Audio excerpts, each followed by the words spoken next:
جبکہ سی آئی اے کا دعویٰ ہے کہ جناب رشیا جو ہے وہ لیبنان کی تنظیم جو حزب اللہ ہے اس کو ایئر ڈیفنس سسٹم دینے جا رہا ہے، جبکہ اسرائیلی پلینز جو ہیں وہ غزہ کے القدس اسپتال کے قریب بھی بم مار کے چلے گئے ہیں کہ حزب اللہ کے سربراہ نصر اللہ ایک اہم خطاب کرنے جا رہے ہیں۔ تو شیعہ اور سنی اور ایک ہو گئے اس جنگ میں۔ بسم اللہ الرحمن الرحیم، السلام علیکم۔ آپ کو پتا ہے کہ امریکہ میں الیکشن سے پہلے نومبر میں ہمیشہ کوئی نہ کوئی سرپرائز ہوتا ہے۔ اس دفعہ کیا سرپرائز ہوگا، آج کی اس ویڈیو میں آپ کو اس کے بارے میں بتاؤں گا۔ اس کی تیاریاں ہو چکی ہیں اور اگلے 72 گھنٹے میں اس سرپرائز سے پورے خطے میں بھونچال لا سکتا ہے۔ آپ نے اگر ابھی تک اس چینل کو سبسکرائب نہیں کیا تو پلیز کر لیجیے گا، بیل آئیکن کو ضرور پریس کریے گا۔ بہرحال ہر گزرتے دن کے ساتھ غزہ میں لاشیں گرنے کا سلسلہ جاری ہے، اس کی وجہ سے وہاں پہ دفنانے کی رسومات صحیح طریقے سے ادا کیے بغیر اجتماعی قبروں کا راستہ اختیار کیا جا رہا ہے۔ غزہ میں کس طرح کا صورتحال کا سامنا ہے، اس کا اندازہ آپ ایک خبر سے لگا سکتے ہیں کہ 28 سالہ امانی الغور، جس کے والدین اس کے قریب گھر میں رہتے تھے، وہ جمعے کی شام کو اسرائیلی بمبنگ کا شکار ہو گیا۔ تو امانی الغور کے والدین اور 3 نسلیں ساری اس میں ختم ہو گئی۔ تو اس کے والدین، ان کے بیٹے اور ان کے بچے ایک ہی جھٹکے میں گھر کے 40 افراد لقمہ اجل بن گئے اور ایک بھی نہیں بچا۔ اب آپ اس سے اندازہ لگا لیں کہ غزہ میں اس وقت صورتحال کیا ہے۔ تو یہی وجہ ہے کہ دنیا بھر سے فلسطینیوں کی حمایت میں آوازیں اٹھنا شروع ہو گئی ہیں۔ شمالی کوریا ہو، وہ کیم جونگ جو ہے وہ انہوں نے تو کورین حکام کو فلسطین کی حمایت کرنے کا حکم بھی دے دیا۔ تو امریکن اخبار نے دعویٰ کیا ہے کہ شمالی کوریا کی جانب سے فلسطین کی حمایت کے بعد فلسطینی مزاحمتی تنظیم جو اس کو ہتھیار فراہم کرنے کا امکان ہے، یعنی شمالی کوریا جو ہے وہ میزائل ٹیکنالوجی میں بہت ایڈوانسڈ ہے، تو اب ان کو ڈر پڑا۔ تو شمالی کوریا میزائل میں تو فلسطینی مزاحمتی گروپ کو یہ اینٹی ایئر کرافٹ اور راکٹ لانچرز یہ بھی دے چکا ہے، مزید ہتھیار بھی دے سکتا ہے۔ اور دوسری جانب رشیا نے غزہ پہ اسرائیلی بمباری کے لیے اسرائیل اور مغرب کی جانب سے حق دفاع کے جواز کو مسترد کیا۔ اور رشین سفیر جو اس نے اقوام متحدہ میں خطاب کرتے ہوئے کہا کہ اسرائیل کو اپنے دفاع کا کوئی حق نہیں ہے، وہ قابض ہے۔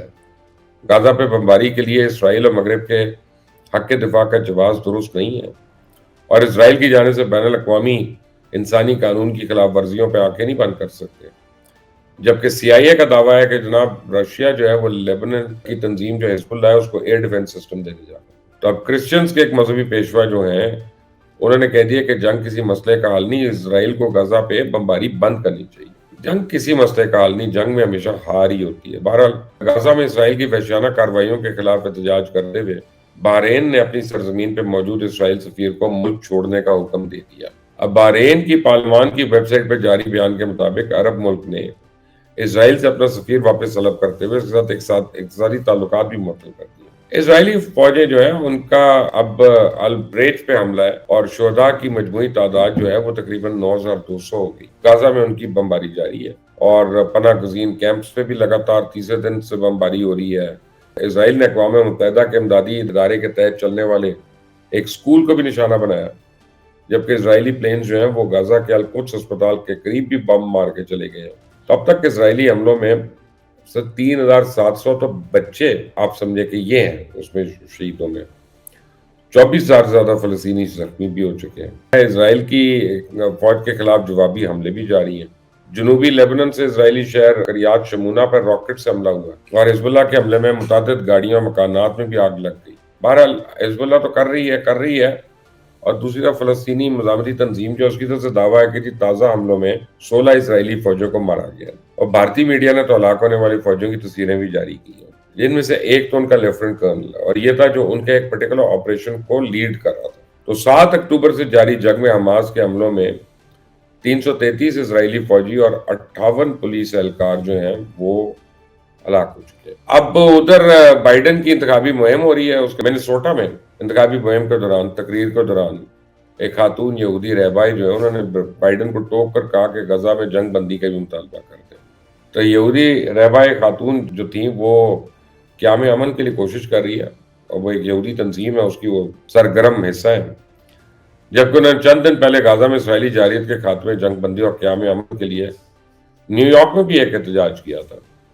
بائیڈن نے کہا کہ ان کے خیال میں وقفے کی ضرورت ہے تاکہ یہ یرغمالیوں کو نکالا جا سکے۔ اس کے بعد بائیڈن نے کہا یہ جنگ اسرائیلیوں مسلمانوں کے لیے بھی پیچیدہ ہے، اور جب ان سے پوچھا کہ وقفے سے کیا مراد ہے، ان کا کیا یہ قیدیوں کو رہایا کرانے کا وقت ہوگا۔ اب صدر بائیڈن کا یہ بیان جو ہے وائٹ ہاؤس کے موقف میں تبدیلی کی عکاسی کرتا ہے۔ وائٹ ہاؤس اس سے پہلے تو کہتا رہا ہم اسرائیل کو ہدایات نہیں دیتے کہ فوجی آپریشن کس طرح کرنا ہے. اب امریکہ ان 14 ممالک میں سے ہے جن کی جانب سے اقوام متحدہ کی جنرل اسمبلی میں یہ جنگ بندی کی قرارداد کو مسترد کیا گیا تھا. تو اب پھر بہرحال امریکن وزیر خارجہ جو اسرائیل اور اردن کا دورہ پوسٹ میں نکل گئے ہیں اور انہوں نے کہا ہے کہ حماس کے حملوں کی وجہ سے معصوم بچے اور خواتین کو نقصان ہو رہا ہے. تنازع کا حل، فوری حل ہمارا بنیادی مقصد ہے. لیکن برطانیہ کی حزب اختلاف کی لیبر پارٹی کے سابق سربراہ جیمی کاربن جو ہے انہوں نے کہہ دیا ہے کہ جی امریکن پریزیڈنٹ جو بائیڈن اور امریکن اسٹیبلشمنٹ کو شرم آنی چاہیے جو اس تباہی پہ خاموش تماشائی بن کر بیٹھے. اور ہم ایک یعنی انسانی المیہ ہوتے دیکھ رہے ہیں. برطانوی لیبر پارٹی کے سابق سربراہ نے اپنی سوشل میڈیا اکاؤنٹ سے ایک پوسٹ کرتے ہوئے کہا انہوں نے برطانوی وزیر اعظم کو غازہ میں جنگ بندی اور معصوم شہریوں کے قتل عام کو رکوانے کے لیے خط بھی لکھا. تو جیرمی نے اپنی پکچرز بھی شیئر کی ساری جو انہوں نے کی. بہرحال اب دوسری جانب انسانی بنیادوں پہ غازہ اور مصر کے درمیان رفح بارڈر کراسنگ جو ہے وہ آج کھول دیا گیا. غازہ سے نکلنے کے انتظار میں لوگ جمع ہو گئے جبکہ غازہ سے مصر جانے والے 15 ممالک کے 600 افراد کی فہرست بھی جاری کر دی گئی. یہ کام خیال ظاہر کیا جاتا ہے کہ امریکہ میں الیکشن سے پہلے نومبر میں ایک سرپرائز دیا جاتا ہے جو الیکشن میں پاسہ پلٹنے میں اہم کردار ادا کرتا ہے. تو اس بات کا امکان ہے کہ حزب اللہ کے سربراہ نصر اللہ ایک اہم خطاب کرنے جا رہے ہیں جس میں وہ اگلی حکمت عملی کا اعلان کریں گے. جبکہ نصر اللہ کی تقریر سے چند گھنٹے پہلے کا یہ حال ہے کہ کئی آزاد ذرائع سے تصدیق کی گئی ہے، ظاہری طور پر سرکاری طور پر نہیں. تو حزب اللہ اور تہران نے بغیر کسی غیر یقینی الفاظ میں بتایا کہ اگر نصر اللہ کی تقریر سے پہلے غازہ میں نسل کشی بند رہا ہوئی تو اسرائیل پورے ایکسس اور ریزسٹنس کے ساتھ جنگ لڑے گا جو کہ عراق سے شام اور لیبنن کی سرحد تک اور جنوبی لیبنن کے اندر پہلے سے متحرک ہے. اس سے ایک بڑی سرپرائز کا انڈیکیشن مل رہی ہے.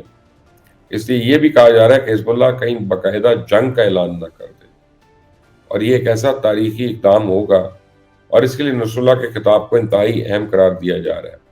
کیونکہ آپ کو بھی میں بتاؤں کہ اس میں امپورٹنٹ بات کیا ہے. حزب اللہ شیعہ گروپ، حماس سنی گروپ. تو شیعہ اور سنی اگر ایک ہو جاتے ہیں اور ایک ہو گئے اس جنگ میں تو پھر آپ سمجھیں کہ کتنے کتنے لوگوں کی فورن پالیسی اور سوچ جو ہے اس کو تبدیل کرنا پڑے گا. سیریس ایشوز ہو سکتے ہیں. اس تقریر کا ویٹ کریں، چند گھنٹے بعد ہے، جیسی آتی ہے اور اس میں کوئی امپورٹنٹ بات ہوتی ہے میں آپ کو اپڈیٹ رکھوں گا. اس کے لیے مجھے ابھی تک کے لیے اجازت دیجیے. اللہ حافظ.